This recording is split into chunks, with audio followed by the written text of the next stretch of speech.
तिची तपश्चर्या भाग 12. मानसला पाय करून उमा घरात शिरताना विचार करत होती, हा वाटतो तेवढा वृक्ष नाही. सर्वांचीच किती काळजी घेतो. माझ्या आयुष्याचा प्रश्न आहे म्हणून तो मला सारखं जागृत करण्याचा प्रयत्न करतो. परंतु आता माझा निर्णय ठाम आहे. ती घरात आली तेव्हा आई पापडाची पीठ मळत होती. अगं आई, आता लग्न 2-3 दिवसावर आले आणि आता तू अजून पापड करत बसणार आहेस का? अगं, हा एक नवीन प्रकार आहे. तुझ्या रुखवतात ठेवायला मी करते आहे. याच्यात मी 3 रंग वापरले आहेत. हे लाटून झाले की 3 रंगाचे दिसतील. तळल्यावर तर खूपच आकर्षक दिसतात.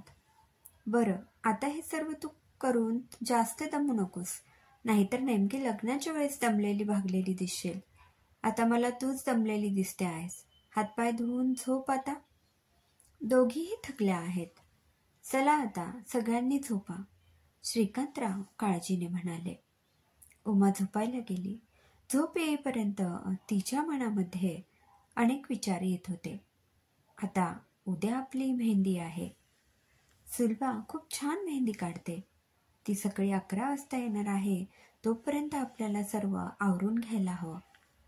उद्यापासून घरात लगबग असेल.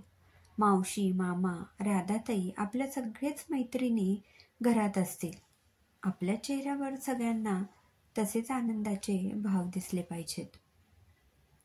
दुसऱ्या दिवशी सकाळी उठल्यापासून उमा आणि रमाताईंची लगबग सुरू होती. मेहंदीचे कोण उमाने आदल्या दिवशीच आणून ठेवले होते. राधाताई आणि भाऊजी सुद्धा आले होते. हळूहळू सगळे यायला सुरुवात होईल. या दोघींना सगळं आवरून घ्यायला हवं होतं. इतक्यात श्रीकांतरावांनी उमाला हाक मारली. अगं उमा, थोडा चहा टाकतेस का?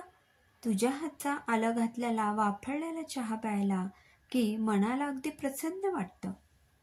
अरे बापरे, बघितलंच रामा, नेहमीप्रमाणे मी उमालाच सांगितलं. आज उमाची मेहंदी आहे ना? लक्षातच आलं नाही माझ्या. तूच टाक बरं जरा. हो हो, करते चहा. मला पण चहाची आवश्यकता आहेच. थोडी तडतरी येईल. उमाचे बाबा श्रीकांतराव आणि आई रमाताई खूपच भावविवश झाले होते. 2 दिवसांवर उमाचं लग्न येऊन ठेपलं होतं आणि उमा लग्न होऊन सासरी गेल्यानंतर ते दोघेच या घरात राहणार होते. या विचाराने त्यांच्या मनात खूपच कालवाकालव होत होती. त्यांच्या एका डोळ्यात आपल्या मुलीला सुखवस्तू सासरी मिळालं म्हणून खूप आनंद, तर लेक सासरी जाणार म्हणून खूपच वाईट वाटत होतं. थोड्या वेळातच मेहंदीसाठी सगळ्या जणींची गर्दी जमली. जमलेल्या उमाच्या मैत्रिणी, बहिणी यांचे हास्य विनोद चालले होते. एकमेकींची मस्करी करत करत मेहंदी लावणं सुरू होतं. सर्वजणी उमाला खूप छेडत होत्या. त्यातली माधवी म्हणाली, उमा, मेहंदी खूप रंगली ना तर म्हणतात नवऱ्याचं बायकोवर खूप प्रेम असतं. बघूया आता तुझी मेहंदी किती रंगते. उमाचा नवरा खूपच हँडसम आहे बरं. उमासारख्या नाजूक साजूक मुग्ध रातराणीच्या कलिकेसमान असणाऱ्या उमावर त्याचं मनापासून खूप प्रेम असणारच. बघ ना, आत्ताच मेहंदीचा रंग किती चढायला लागला आहे. अगं, तुम्हाला माहिती आहे का, आता आपली उमा 4 चाकीमधून फिरणार. आम्हाला बघून गाडी थांबवशील ना? उमाच्या होणाऱ्या नवऱ्याला मी पाहिलं आहे बरं का. खूपच देखणे आहेत ते. आमच्या घराच्या जवळच राहतात ते. म्हणजेच आता उमा सुद्धा मला वरची वर भेटत जाईल. उमा, तू पण काहीतरी बोल ना. आम्ही आपल्या नुसतंच सगळ्याजणी बडबड करतोय आणि तू नुसतीच लाजत आहेस. सगळ्यांच्या उत्साहाला उधाण आलं होतं. सगळेजण चेष्टा मस्करी करत होते, हसत होते. उमा फक्त लाजण्याचा आविर्भाव करत होती. खरं तर तिच्या मनात विचारांचे काहूर उठले होते, जे ती कोणालाच सांगू शकत नव्हती. तिच्या मनातलं भावनांचं वादळ शमत नव्हतं आणि तरी ती लाजत असल्याची, आनंदी असल्याची ऍक्टिंग करावी लागत होती. काहीतरी बोलायचं म्हणून ती म्हणाली, अगं, मेहंदी रंगण्याचं एवढं काय मोठं. हल्ली मेहंदी सुद्धा किती आधुनिक झाली, पाहिलंय ना तुम्ही. कोणी साखर पाणी लावतं, कोण निलगिरी तेल लावतं. मेहंदीचा कोण बनवताना पण किती रसायनं मिसळून मेहंदी बनवतात. तुम्हाला आठवतं का, आपण लहान असताना तर कुंपणावरच्या मेहंदीच्या झुडपांची पाने आणून पाट्या वरवंट्यावर बारीक वाटायचं किंवा दगडाने लादीवर वाटायचं. तेव्हा आपल्या सगळ्यांचा समज होता की मेहंदीचा छान रंग येण्यासाठी कात किंवा चिमणीची शी घालायचा. आपण कुठे कुठे जाऊन चिमणीची शोधून घेऊन यायचं. सगळ्या त्यांनी हसायला लागल्या. हो हो, मग त्यात सुद्धा किती मजा यायची ना. माधवीलाही बालपण आठवलं आणि ती बारीक वाटलेली मेहंदी पूर्ण हातभर लावून बहुधा आपण रात्रीच लावायचं. मूठ बंद करून जुन्या कपड्याने बांधून ठेवायचं आणि सकाळी उठल्यावर मेहंदी किती रंगली आहे ते पाहायचं. मेहंदीला खूप छान लाल रंग चढलेला असायचा आणि हाताची मूठ आवडल्यामुळे हातावरच्या रेषांचा भाग पांढरा फाटक असायचा. उषा पण त्यात रंगून गेली. त्या दोघींना दुजरा देत विभा म्हणाली, त्यानंतर काही वर्षांनी मेहंदीची पावडर आली. ती आपण पाण्यात भिजवून आगपेटीच्या काडीने किंवा खराट्याच्या काडीने नक्षी काढायला लागलो. आणि आता हे सर्वात लेटेस्ट मेहंदीचे कोण आले. मैत्रिणींमध्ये रंगलेली उमा म्हणाली. अगं, आणि जिच्या अंगात उष्णता जास्त असते तिच्या हातावरची मेहंदी जास्त रंगते. पण आपण मेहंदीच्या रंगण्याचा आणि नवऱ्याच्या प्रेमाचा संबंध जोडतो. तसंच जिच्या केसातील गजरा सकाळी घातलेला संध्याकाळपर्यंत तसाच राहतो तिच्यावर मुली सासूचं जास्त प्रेम असतं आणि तो लवकर कोमजला तर प्रेम कमी असतं. सगळे आपल्या मनाच्या समाधानासाठी असलेले खेळ, दुसरं काय. तुम्ही सर्वांनी पण तुमच्या हातावर छान मेहंदी काढा. उमा, थांब, तुझ्या हातावर मानसरावांचे नाव कोरते. त्यांना शोधायला सांगायचं बरं का. अगं, आता तिच्या हृदयावर त्यांचंच नाव कोरले आहे म्हणजे हातावरचं नाव ते नक्कीच शोधतील. हे ऐकून सगळ्याजणी हसायला लागल्या. इतक्यात सर्वांसाठी सरबत घेऊन रमाताई आल्या. त्या म्हणाल्या, अगं पोरींनो, आता सरबत घ्या. 2 दिवस हुशारी वाटायला हवी तुम्हाला. काकू, आता तुम्ही बसा, तुमच्या हातावर मी मेहंदी काढते. नाही अगं, आता माझ्या हातावर मेहंदी काढून घरातली कामं कोण करणार. मी आपली रात्रीच लावेन शास्त्रापुरती. सर्वजणी मेहंदी काढून झाल्यावर हसत खेळत जेवण आटपून आपापल्या घरी गेल्या. उद्या सकाळी लवकर येण्याचा वादा करून. तळहातावरच्या मेहंदीकडे पाहत उमा मनोमन खुश झाली. मेहंदीला खूप सुंदर रंग आला होता. सकाळी उठल्या उठल्या राधाताईने उमाचे हात हातात घेतले. अगं उमे, कसली भारी रंगली आहे तुझी मेहंदी. जरा जास्तच भरली आहे. तुझी प्रेमाची घागर असे दिसते. तू आहेसच ग तशी सर्वांना प्रेम करण्यासारखी. ताई, तुझं आपलं काहीतरीच. तुला तर माहितीये ना, लहानपणापासूनच माझी मेहंदी खूप छान रंगते. बरं, चल आता आवरून घेऊया. आज तुझी हळद आहे. आपल्या आईने बाजारची हळद विकत न आणता हळकुंड भिजत घातली आणि मग ती दोघी तिघींनी उखळीत छान मौसत कुटली आहेत. त्यामुळे हळदीचा सुवास घरभर तळवळतोय. उमाने ऐकलं होतं की हल्ली बऱ्याच मुली हळदीची ॲलर्जी होते. मेकअप नीट बसत नाही म्हणून खरी हळद शास्त्रापुरती लावून विको टर्मरिक वगैरे असं काहीतरी क्रीम लावतात. तिच्या मनात आलं, ह्या ज्या अशा पारंपरिक रूढी पद्धती आहेत यात खरा निखळ आनंद आहे. बाजारचं क्रीम लावून नवऱ्या मुलीला हळद लावण्याचे समाधान कसं काय मिळत असेल देव जाणे. ती राधाला म्हणाली, ताई, आपल्याकडची हळद लावून झाली की नवऱ्याकडची पण उष्टी हळद येईल ना. अरे बापरे, किती घाई झाली ग तुला. आधी आपली हळद तरी लावून होऊ दे. थांब जरा. अगं, त्या शरदला मी आंब्याचे टाळा आणायला सांगितले होते. बघून येते त्याने आणले की नाही. दारासमोर मांडव घातलाय, तिथे लावलंच आहे आणि घराच्या दाराला पण लावलं आहे, पण आता हळदीसाठी लागेल ना. कर्णिकांनी घरासमोरच मेहंदी आणि हळदीसाठी एक छोटा मांडव घातला होता. तिथे खुर्च्यांची व्यवस्था केली होती.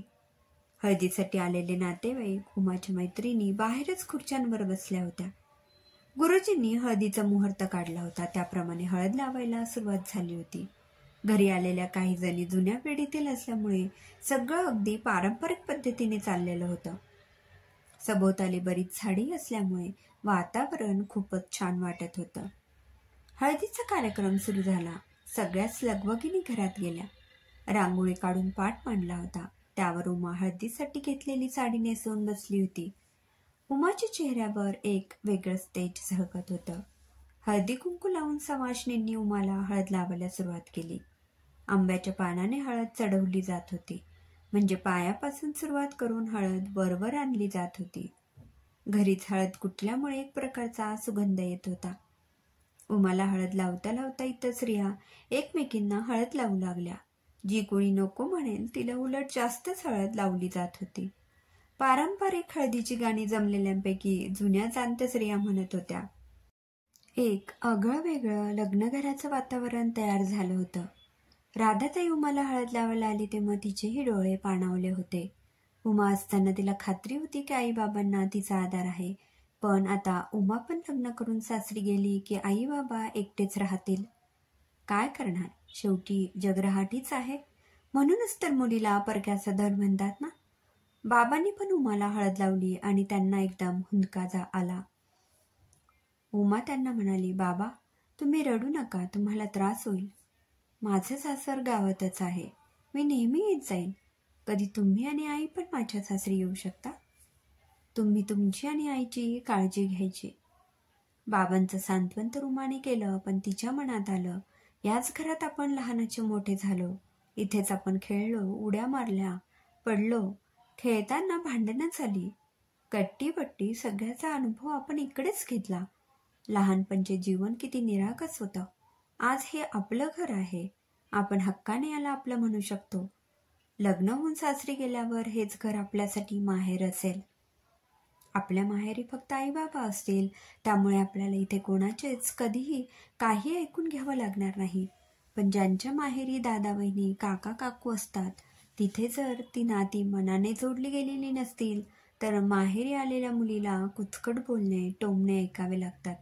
त्या मुलीला सासरी पण मोकळेपणाने जगता येत नाही आणि माहेरी सुद्धा आपलेच दात आणि आपलेच ओठ असं होऊन जातं. अशातच त्या मुलीला जेव्हा जीवन असह्य होतं तेव्हा ती आत्महत्येचा मार्ग चोखाळते. आपण त्या बाबतीत खूप नशीबवान आहोत. आपले सासर सुद्धा सर्वच बाबतीत खूप सरस आहे. उद्या लग्न होऊन सासरी गेल्यावर सासर हेच आपलं घर असणार आहे. आपण खूप नशीबवान आहोत. आपल्या सासरी सगळेच माणसं खूप स्वभावाने चांगले आहेत. ते सर्व आपल्याला नक्कीच सांभाळून घेतील. काही मुलींना माहेरी पण त्रास सहन करावा लागतो. सासरी तर अगदी खऱ्या अर्थाने जात होतो. अशा मुलींचं जीवन म्हणजे त्यांना नरकासमान वाटतं. उमाच्या मनात असे सर्व विचार चाललेले असतानाच कोणीतरी म्हणालं, हे नवऱ्याकडची उष्टी हळद आली बरं का. हे शब्द ऐकल्यावर उमा एकदम उत्साहित झाली. आता मानसला लावलेली हळद आपल्या अंगाला लावली जाणार. या हळदीला मानसचा स्पर्श झाला आहे आणि तीच हळद आता आपल्याला लागेल. या विचाराने उमा रोमांचित झाली. इतक्यात माधवी म्हणाली, उमा आपल्या घरची हळद लावून झाली आहे. आता मानसच्या घरची त्याची उष्टी हळद तुला लावायची आहे. मला माहिती आहे तुला त्या हळदीची गोडी जरा जास्तच असेल. जमण्याला सगळ्याजणी खुदखुदू हसायला लागल्या. उमाच्या डोळ्यासमोर मानसच तिला स्पर्श करतो याचे दृश्य दिसू लागले. उमाच्या मनात आलं, मानसच्या घरी पण हे सर्व विधी चालू असतील. त्याला आता काय वाटत असेल, या सर्वाला तो कसा सामोरा जात असेल. त्याच्यासाठी पण हे एक दिव्यच असेल नाही का. आज आपल्या जागी नंदिनीशी मानसचं लग्न झालं असतं तर त्याने सुद्धा ते सर्व किती आनंदाने करून घेतलं असतं. त्याला तिची प्रकर्षाने आठवण येत असेल का. आपल्यासारखाच तो सुद्धा कोणाजवळ त्याच्या मनातल्या ह्या भावना सांगू शकत नाही. अशी तडजोडीने लग्न होतात तेव्हा ते कितपत यशस्वी होत असतील देवच जाणे. पण समाजात असे कितीतरी संसार आहेत जे त्यांच्या संसारात खुश नसतात. काही जोडप्यांमध्ये कालांतराने प्रेम निर्माण होऊ शकतं किंवा ते एकमेकांना समजून घेतात म्हणून त्यांचा संसार लौकिक अर्थाने यशस्वी होतो. उमा मनोमन देवाला प्रार्थना करते, आपल्या बाबतीत सारं व्यवस्थित होऊ दे. उमाच्या अंगाला हळद तर लागली. आता लग्न व्यवस्थित पार पडेल ना. पाहूया पुढील भागात. क्रमशः लेखिका सीमा गंगाधरे. श्रोते हो, कसा वाटला कथेचा हा भाग कमेंटमध्ये नक्की कळवा. पुन्हा भेटूया कथेच्या पुढील भागात. धन्यवाद.